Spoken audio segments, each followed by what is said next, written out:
Well, hello, fellow people. So, I just got to talk about this.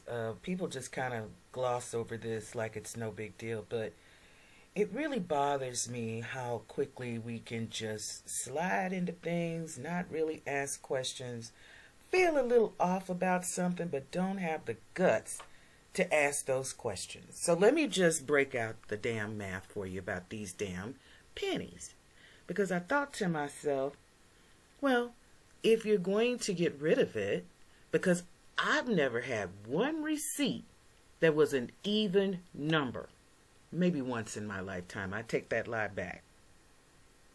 $4.60. That's a round number, right? But it's usually $4.67, $4.69, whatever. It's never going to be even. So why would you eliminate out of all of the coins the fucking penny?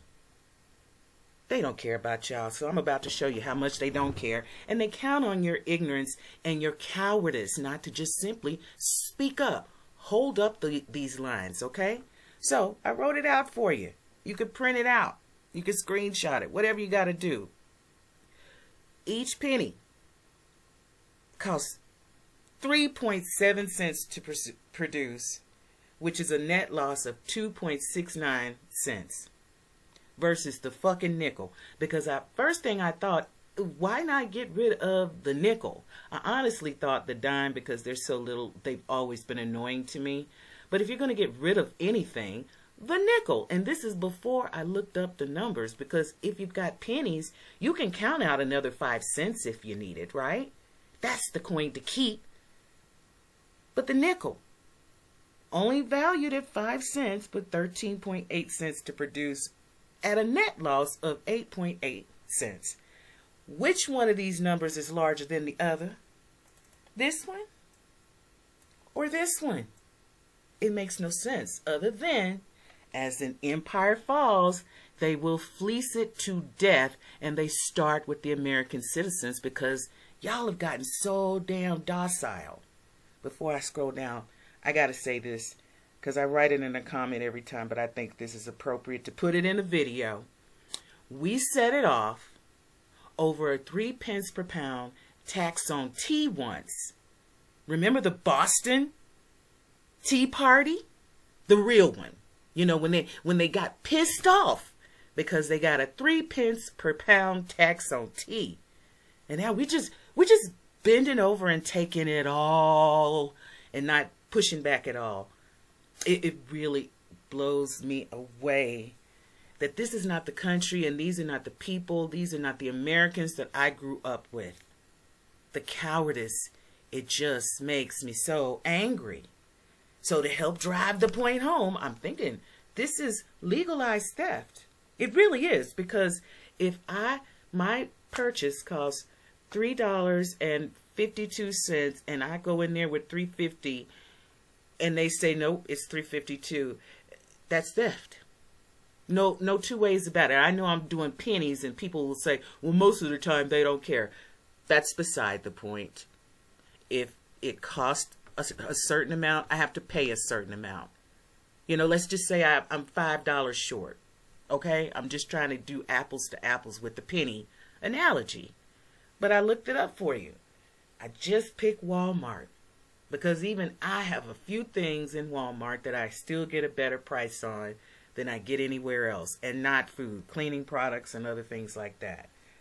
But I looked it up. I discounted the online, I discounted all of that stuff, and I just asked the question, how many in-store customers does Walmart get on a weekly basis on average? 150 million customers in their stores every fucking week. Just 1 penny from each. That's revenue of $150 million. I'm sorry, that's not quite that. I didn't do the math. I looked at the screen and I get so outraged. So thank you for bearing with me and my snafus and fumbling and stumbling over my words. But I've lived too long to see what's going on in this country. And I'm like, how can I be the only one who sees it? Now, I know other people do, but just on average, I walk around in my city, in my town, and I am flummoxed at the oblivion that surrounds me.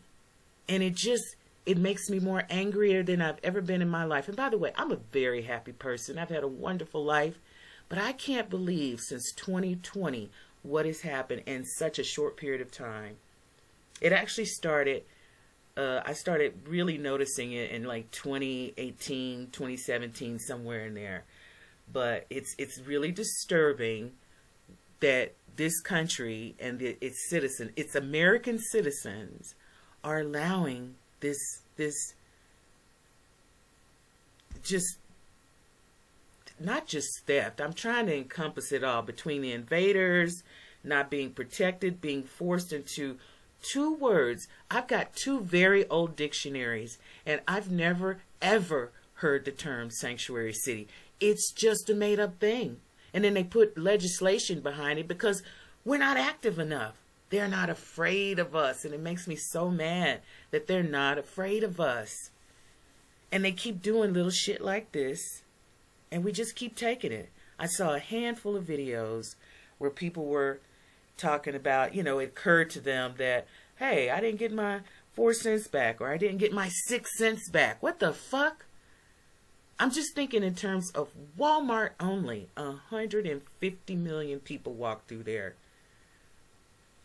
every week. That's an insane profit for them. And they have not missed a beat.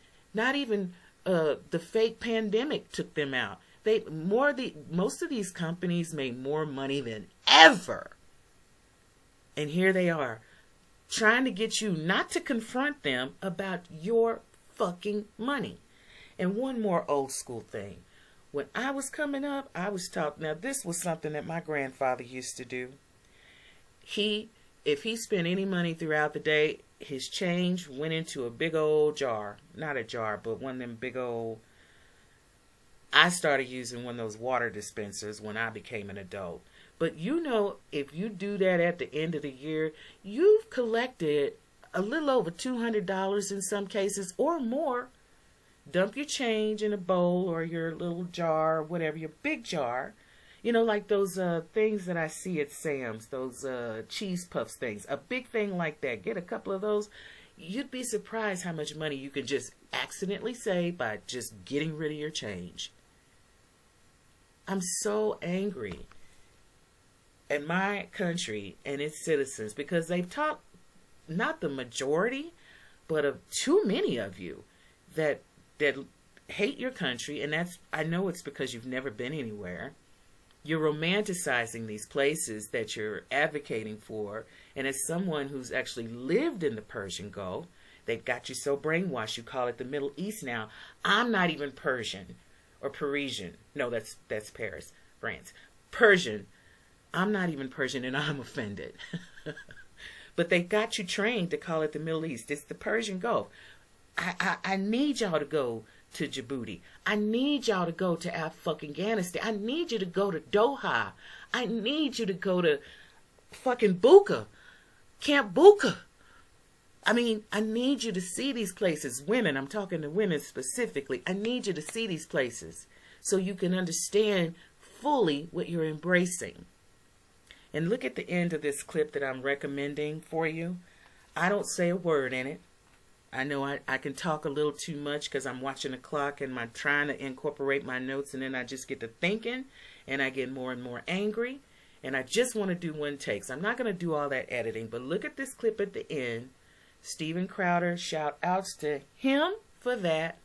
I just clipped that and let it roll because it's coming out of their own damn mouth.